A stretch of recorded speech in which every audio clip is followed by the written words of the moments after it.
Magandang araw po sa inyong Dark Shadow at sa libo-libo ninyong tagapakinig. At tunay nga na hindi mapigilan ang pag-angat ng inyong YouTube channel. Masaya ako na maging bahagi ng inyong mga content. Ako nga uli si Naldo mula sa Siroma, Camarines Sur. Kami yung tinatawag ng mga aswang hunters at talagang hinahanap namin ang mga aswang, lalo na kung sila ay maganda at sexy katulad ni Sarah na kasing sexy at ganda ni Ivana Alawi. Upo Dark Shadow, ganun kaganda si Sarah. Kaya siguro sino man ay mag-aaksaya ng oras para hanapin siya. Para sa akin, nais ko siyang maging asawa.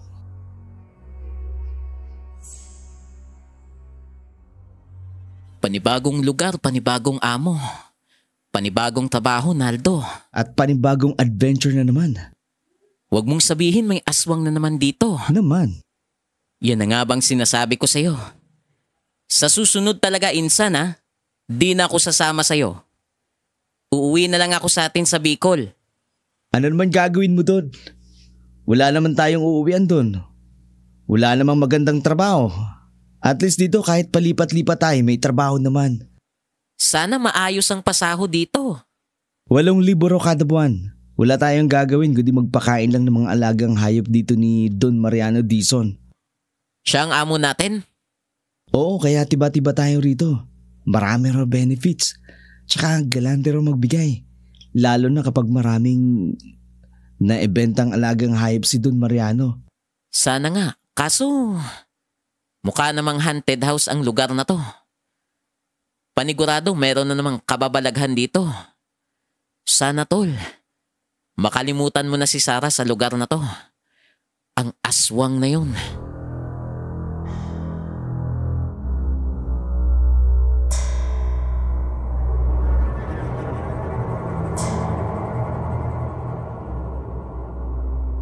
Walang kaalam-alam si Greg na ang Pasay del Gallego, ang lugar na nilipatan ni Sarah, ang aswang na nagsabing, "Manyakis ako." Naniniwala kasi ako sa destiny. Kahit pilit siyang lumalayo sa akin, pilit naman siyang nasusundan ng puso ko.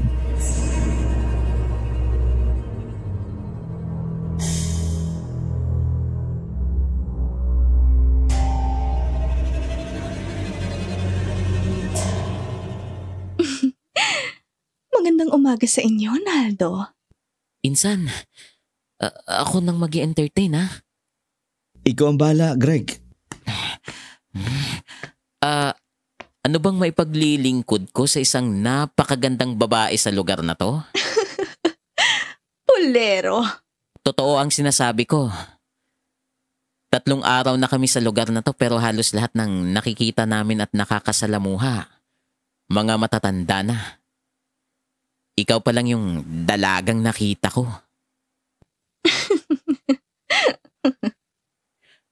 Lalo kang gumaganda kapag nakangiti. Mukhang mabait ka. Oo naman. Lalo na sa kagaya mo. Ano nga palang kailangan mo? Makikihingi lang sana akong dahon ng kamuting kahoy sa may bakod nitong bakuran niyo. Sigurado ka ba gusto mo tulungan kita? Salamat. Pasok ka. Salamat. Nandun nga pala yung mga kamuting kahoy. Ang bango naman dito. Ang baho nga eh. Mga tae ng manok ni boss. Huy! Anong inaamoy-amoy mo dyan? Ang bango kasi ng pabango mo eh. Ano ka? Downy lang yan. Ang bango talaga. Tara na nga. Mamitas na tayo ng dahon ng kamuting kahoy. Baka maabutan ka pa ng amo namin.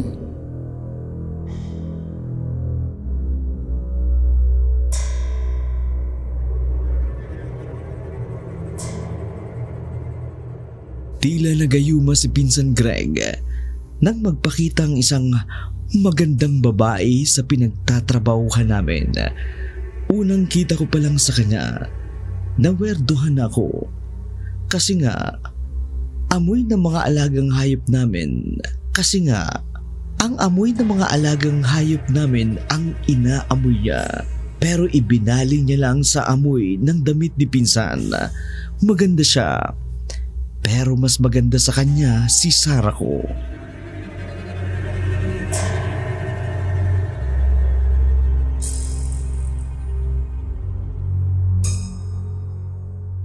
Oh, aba.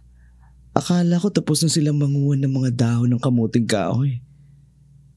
Kanina, nakita kong lumabas siya. Inihatid siya ni Greg. Mukhang kakaiba ito ah. Duda ako sa babaeng ito. Pinagmamasdan niya at binabantayan ng aming mga alagang hayop.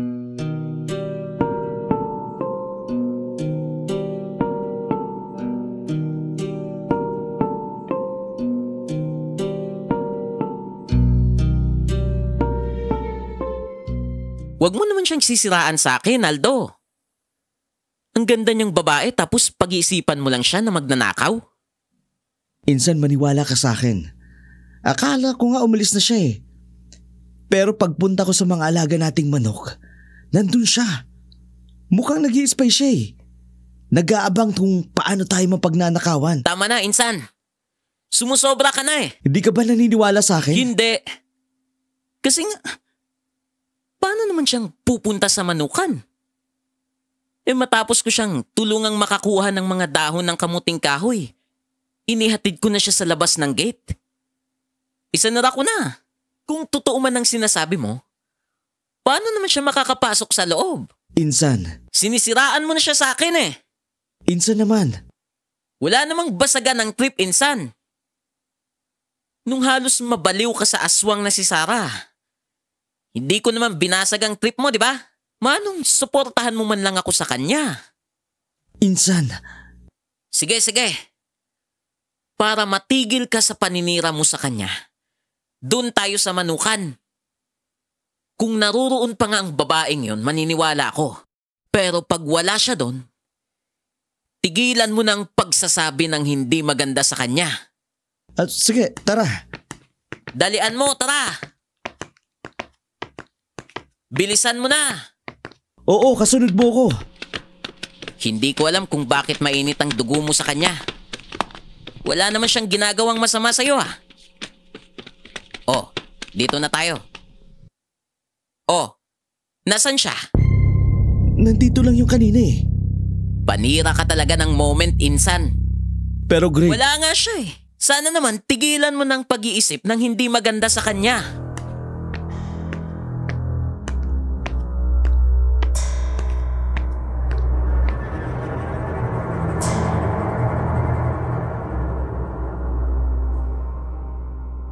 Nakapagtataka, Dark Shadow.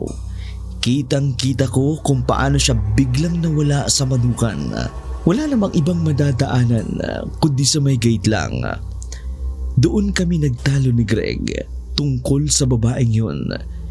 Hindi ko naman mapigilan si Greg kasi nga inlababo talaga siya sa babaeng nanghingi ng talbos ng kamuting kahoy sa amin. Pero ako, Dark Shadow, duda ako sa kilos ng babaeng yun. Ramdam ko na hindi siya gagawa ng matino.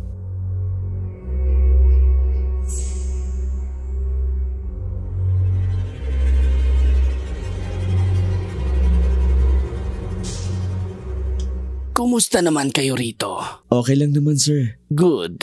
Sir, Bakit? pwede po bang magtanong? O ano yon? Ano po bang nangyari? Bakit nagsipag-alisan yung lahat ng bantay dito? As in kaming dalawa lang ni Insan ang natira. May nakita raw sila na nanginginayang aswang. Ewan ko ba kung bakit nagpapaniwala sila sa mga kwentong aswang na yan. Hindi ko kayo naniniwala sa aswang? Ang aswang sa akin, yung mga tao mismo na walang hangad kundi ang pagnakawan ng mga hayop ko. Ewan ko ba sa mga taong yan, ang tatamad, hindi magbalat ng buto para kumita, umaasa lang sa ikinabubuhay ng iba. Kaya kayo wag na wag kayong basta magpapapasok ng ibang tao rito. Sir, Ang demonyo, hindi siya pangit. Meron siyang mapang-akit na taglay. Makikipagkaibigan sa'yo. Pero ang totoo, mga taong lobo sila. mga taong lobo? Oo, mga tao sila na nagkikrave ng karne ng hayop bilang pagkain. Sir, marunong akong manghunting ng aswang. Kaya nga kita kinuha. Kasi baka talagang matulungan mo ko na mahanting ang mga taong lobo na yan. Ang dami ng perwisyong ginagawa nila. So naniniwala kayo sa aswang? Kung totoo man yan, humanta sila sa akin. Konting-konti na lang ang pasensya ko. Kung wala silang ibang gagawin kundi nakawin ng mga alaga kong hayop, baka magsara na talaga ako. Huwag kayong mag-alala, sir. Tutulungan namin kayong mahunting ang aswang na yan. Sana nga. Totoong aswang. Paano naman talaga kung tao naman talaga sila na nag-aasal aswang lang? Baka hindi ko mapigilan ang sarili ko't anong magawa ko sa kanila.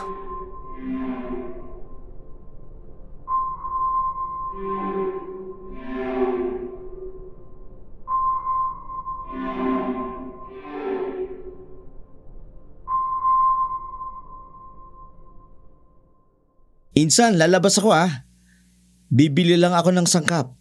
Galing kasi si boss dito kanina. Nag-iwan ng budget. Sama na ako. Di pwede. Walang may iwan dito. Mamaya, pumasok naman yung mga magdanakaw dito. Okay lang sa akin basta kasing ganda ni Maureen. Tinamaan ka talaga sa kanya, no? Oo naman. Ganda niya eh. Bilin nga pala ni boss. Huwag tayo magpapapasok ng kahit na sino. Nagsumbong ka kay boss? Hindi Basta insan, huling pagpasok na ng babaeng yun dito Pinag-iisipan mo pa rin siya ng hindi maganda? Iniisip mo na espiya siya ng mga magnanakaw? Hindi naman. Alalahanin mo lang hindi natin pag-aari ang lugar na to. Nagtatrabaho lang tayo Inggit rito. ka talaga insan ano? Ano ka ba? Enjoy ka. Hindi ka marunong makisama. Hindi magbabawal si boss na magpapasok kung wala siyang narinig sa'yo. Nagsumbong ka sa kanya no? Kaya naghigpit si Ewan boss. ko ba sir, diyan ka na nga. Baka gabi na ako sa daan. Huwag ka na sanang umuwi. Isara mo maigi ang gate. Huwag na huwag kang magpapapasok. Psst! Tingnan mo yung tao na to. Kalalabas lang naninitsit na. Bakit ba, insan? Psst! Bahala ka dyan. Greg! Maureen? Bilisan mo! Hinintay ko lang talagang makaalis ang kasama mo. Para kasing pinag-iinitan ako Wala naman akong ginagawang masama sa kanya. Pagpasensyahan mo na lang siya. Okay lang, nauunawaan ko. Wala pa kasi sigurong girlfriend, no? Kaya ganyan ang ugali. Pasok ka. Salamat Makikihinga uli sana ako ng talbos ng kamuting kahoy. Iluluto ko lang. Sige ba, tutulungan kita. Huwag na, nakakahiya. Huwag ka nang mahiya. Tama ang kasama mo. Kailangan mong magbantay dito sa may gate. Baka mapasok kayo ng mga magnanakaw. Kaya ako na lang ang kukuha. At bilang pambayad, ako na lang ang magpapakain sa mga alaga niyong manok. Naku, wag na. Sige na, please. Sige na. Bakit ba hindi kita matanggihan? Gusto mo ako, no? Oo. Puntahan mo ako sa bahay mamaya. Mag-isa lang ako doon. Tamang-tama. Nagluto ako ng talbos ng kamuting kahoy. Number mo. 196. Palaban ka ha? Number ha? Basta ikaw. Teka. Ikakopy ko lang sa phone ko. Ikaw talaga ha? Relax. Huwag kang mataranta.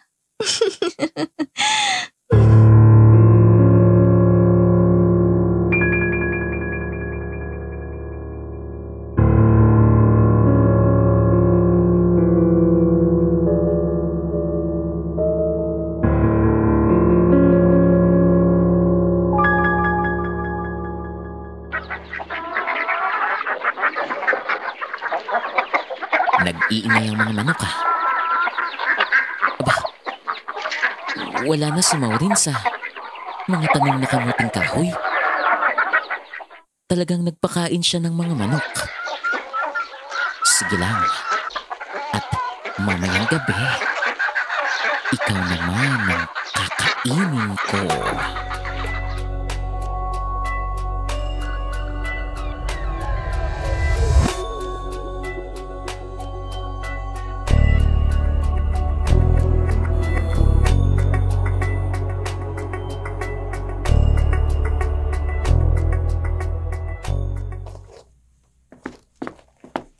Aba, ngayon ko lang napansin may nakatira pala sa maliit na kubo na ito.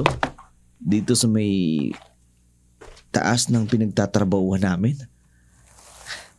Kapitbahay namin pero sobrang layo. Mabuti pa makipagkaibigan ako. Tao po! Tao po! Aba, may dugo sa bakuran nila. Malansa ang amoy. Mukhang may hindi magandang mangyayari. Iyahanda ako ang matalas kong itak. Daan-daan akong papasok. Kung aswang ka man, kumanda ka sa akin. Anong? Wow! Ang sexy niya. Naalala ko tuloy si Sarah. Ano bang nangyayari sa akin? Parang nakakita ko tingnan ng kanyang katawan mula pa hanggang...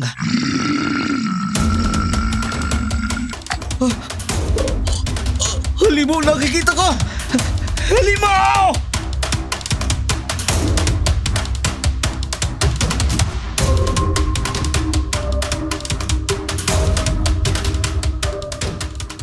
Maniwala ka sa akin, Insan. Nakakita ako ng taong lobo doon sa may kubo sa taas. Yung lumang kubong nakita natin pagpunta natin dito. Kinakarma ka lang siguro, Insan. Anong kinakarma? Bunga yan ang paninira mo kay Maureen. Insan, ano ka ba? Hindi ka ba naniniwala sa akin? Hindi. Pero Insan... Tinatakot mo lang ako para wag na akong lumabas. Insan... Napakain ko ng lahat ng mga alagang manok ni boss. Magluto ka na lang ng hapunan mo. Doon ako kakain kay Maureen. Lalabas ka? Oo. Ayaw mong papasukin dito si Maureen Kaya ako na lang ang pupunta sa kanila. Alam mo kung saan siya nakatira? Oo naman. Kinuha ko yung number niya para magchat-chat na lang kami kung saan kami magkikita. Insan, delikado sa labas. Mas delikado rito kung ikaw ang kasama ko. Kung ano-ano ang nakikita mo Kung ano-ano ang naiisip mo. Bakit ka ba nagkakaganyan? Dati-rati naman. Ikaw yung walang takot sa aswang. Pero ngayon ikaw na ang takot na takot. At tinatakot mo pa talaga ako. Totoo naman kasi. Tama na, Insan. Hindi ka naniniwala sa akin? Hindi. Ang totoo, naaabala mo na ako. Kung nakaalis na ako kanina pa, sana nagkita na kami ni Maureen. Sige na, Insan, alis na ako. Naghihintay na sa akin si Maureen. Pero Insan, tuloy-tuloy na siya. Bakit ayaw niyo maniwala sa akin? Totoo ang nakita ko. Nakakita ako ng aswang na ang ulo hugis aso. Kakaibang aswang siya. Kakaiba siya kay Sarah. Siya siguro yung tinatawag nilang asong lobo.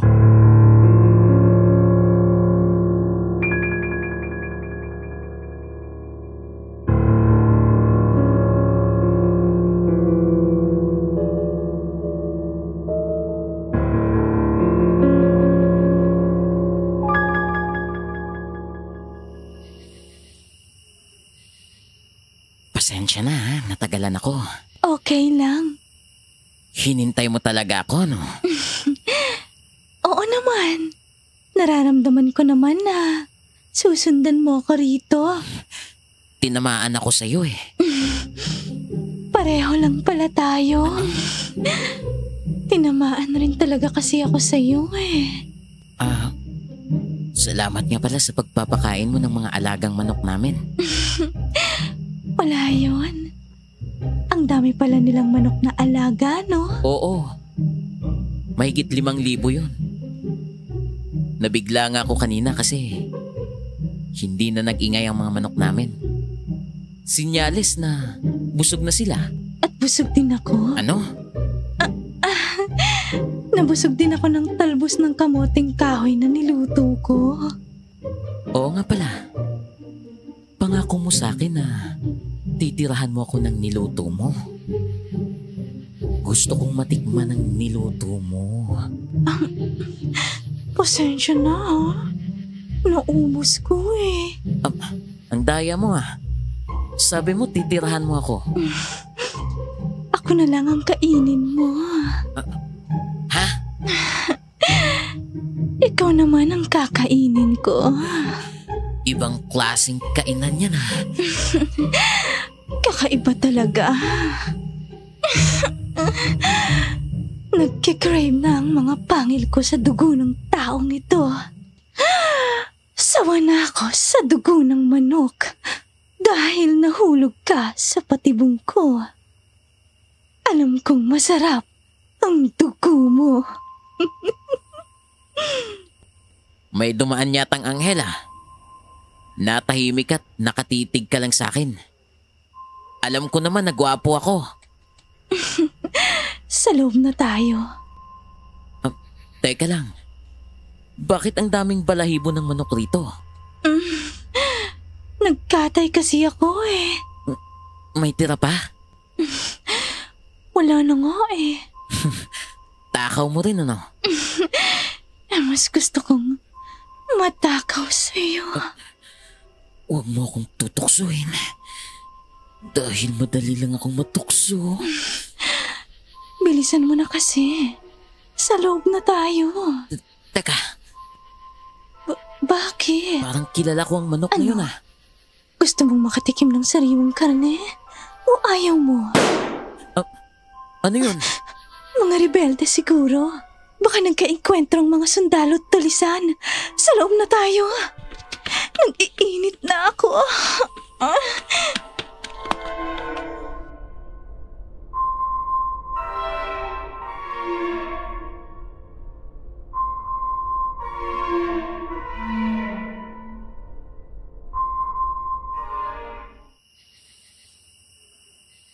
Sinong naiwan dito kanina? Si Greg ho. Nagpapasok siya ng ibang tao rito. Hindi ko alam, sir. Napasok ng mga magnanakaw ang kulungan ng mga manok ko. Diyos ko. Ang iba, iniwanan pa rito. Parang ininublang ang mga dugo. Hindi ho yata magnanakaw ang nakapasok, sir. Taong lobo ang pumasok. Sir, ako na ho ang humihingi ng pasensya sa nangyari. Wala kang kasalanan.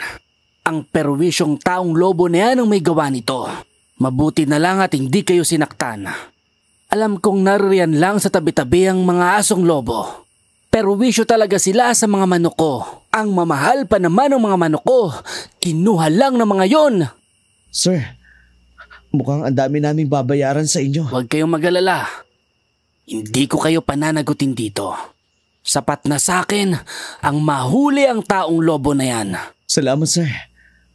Teka, kilala ko ang bandana na ito. Bakas yan ang aswang. Kung kilala mo, di ibig sabihin, nakapasok ang aswang dito. Nagpapasok kayo ng aswang. Sir, kung ganun, aswang ang nililigawan ni Greg. Ano? Pagmamayari ito ng babaeng kinababaliwan ng pinsan ko. Nasaan siya ngayon? Magkikita ro sila ng babaeng may-ari nito. Nako, patay na. Hanapin natin ang kasama mo. Kung hindi, hindi mo na siya makikitang buhay. Ang tigas kasi ng ulo niya eh. Hindi siya nakikinig sa akin. Sinasabi ko na nga ba, may kakaiba sa babaeng yun. Ang ganda niya, may nakatagong kadiliman. Tara na, hanapin natin ang kaibigan mo. Panandalian lamang nila ang dugo ng hayop. Pero ang gusto talaga nila, dugo ng tao.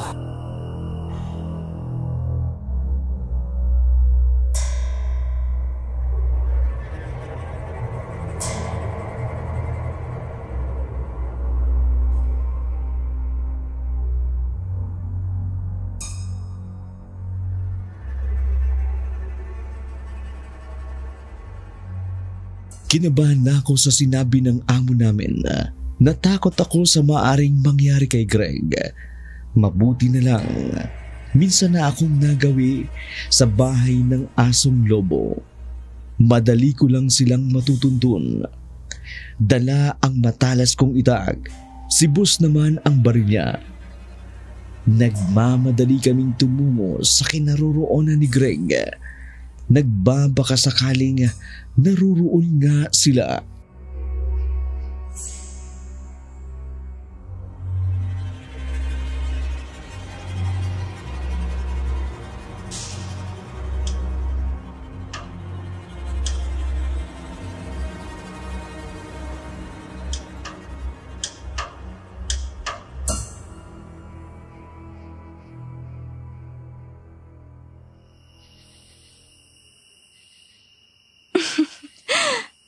Ilang minuto na lang.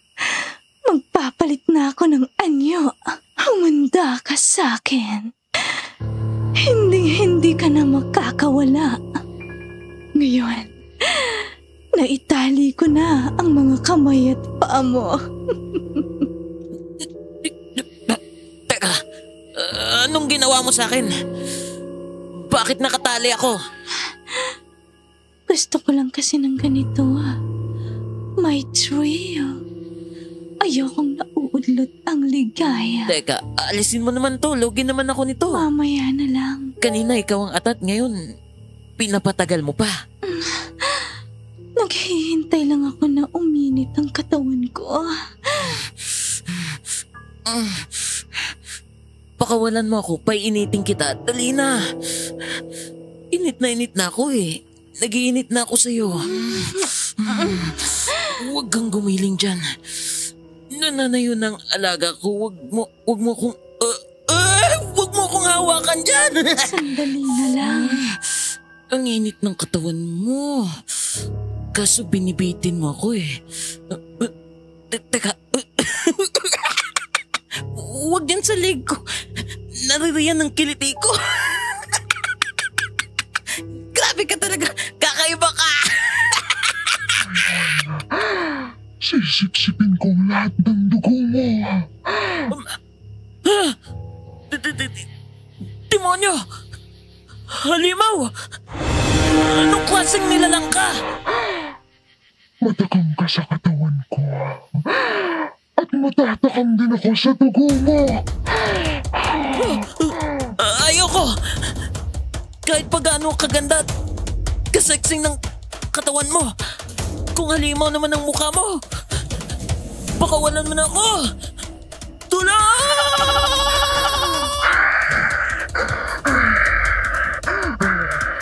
Akin ka ngayon. Ano yun? Nakita rin kitang aswang ka. Hindi lang pala hayop ang kinakain mo, pati tao.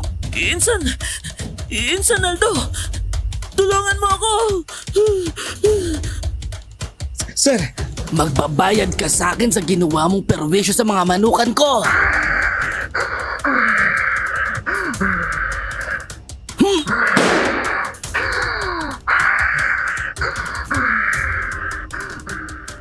Bumalik ka rito!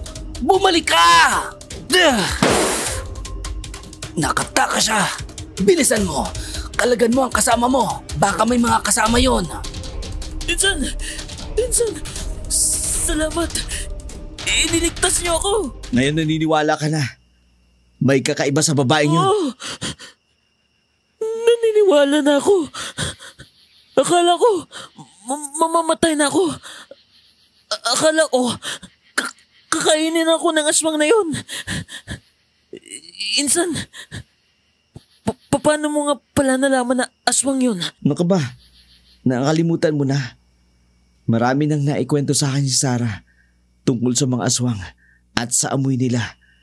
Pare-pareho lang sila malansa. Hindi ko kasi napansin eh.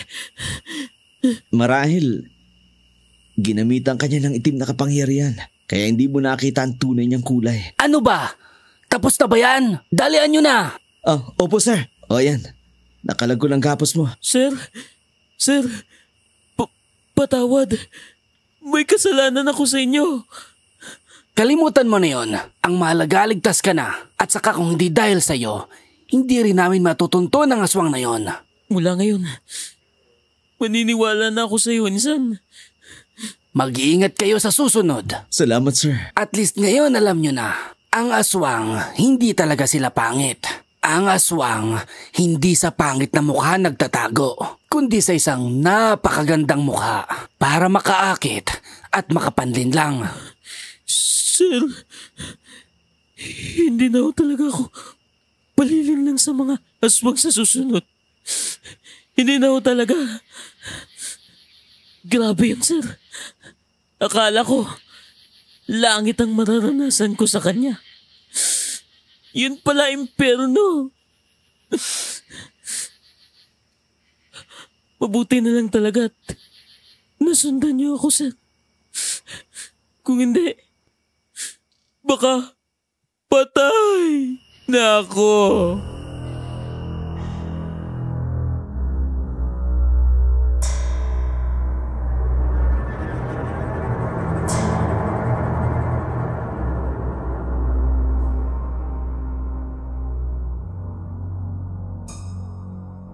Yun ang naging ganap sa buhay namin ng pinsan kong si Greg sa Pasay del Gallego. Bunti ka nang mapatay si Greg ng aswang na taong lobo. Bali-balita doon na magnanakaw ang nangunguha ng mga alagang manok ni Sir na sobrang mamahal. Ang pinakamababa na presyo ng isang manok ay 5,000. Ang iba ay 10,000. Ang iba naman ay 15,000 piso. Kaya kahit 10 manok lang ang mawala, sobrang lugi talaga si Don Mariano. Mula noon, hindi na rin bumalik pa ang aswang na nanginginain ng hayop. Nanahimik na rin ang manukan ni Don Fernando. Nakabawi na rin siya sa mga nalugi sa kanya. Hindi namin siya iniwan hanggang makabawi siya sa mga nalugi sa kanya. Si Greg naman, sobrang nadala sa kanyang karanasan. Ayaw niya na sa sobrang maganda. Di bali na raw kahit di gaano maganda, basta totoong tao. Kaysa naman daw sa kasing ganda ni Ivana Alawi. Pero sa likod naman pala, kasing pangit ng demonyo. Ako naman, Dark Shadow, nakikibalita ako kung nasaan talaga si Sarah, ang babaeng aswang na pinangarap kong makasama at mapangasawa. Salamat uli sa pagbibigay daan sa aking kasaysayan. Ito pong muli si Naldo, ang inyong Aswang Hunters. Ang iyong kasaysayan ay ginampanan nina John Bendal, Jason Catalonia, Rochelle Jenini at Buddy Boy Aborde. Ang iyong kasaysayan ay ginawa ng script ni Salvador Lubigan. Naglapat ng musika at angkop na tunog, John Bendal. Audio editor, Jason Catalonia. Video editor, Al Gilas. Directed by S.A.L.